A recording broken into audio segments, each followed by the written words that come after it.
తెలంగాణలో మరోసారి రాజకీయ వేడైతే మొదలవుతుందని కూడా చెప్పుకోవచ్చు. తెలంగాణ రాజకీయాలపైనే ఇప్పుడు జనసేన పార్టీ కూడా ఫోకస్ చేస్తున్నట్టుగా కూడా వార్తలైతే వినిపిస్తున్నాయి. త్వరలో జరగనున్నటువంటి జీహెచ్ఎంసీ ఎన్నికల్లో కూడా జనసేన పోటీ చేయాలని కూడా నిర్ణయించినట్టుగా కూడా ఆ పార్టీ గ్రేటర్ హైదరాబాద్ అధ్యక్షుడైనటువంటి రాజలింగం వెల్లడించారు.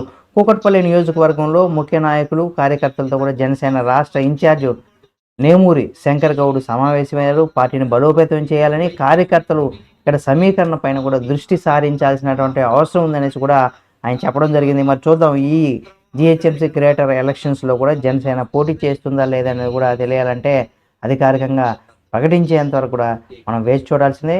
అయితే ఈ జీహెచ్ఎంసీ గ్రేటర్ ఎలక్షన్స్లో ఏ పార్టీ హవా కొనసాగిస్తుందనే దానికి సంబంధించి కూడా మీరు మీ యొక్క అభిప్రాయాన్ని కామెంట్ రూపంలో తెలియచేయండి. మరిన్ని వీడియోల కోసం మన Telugu focus TV channel subscribe చేసుకొని పక్కనే ఉన్న బెల్ బటన్ నొక్కడం మాత్రం మర్చిపోకండి.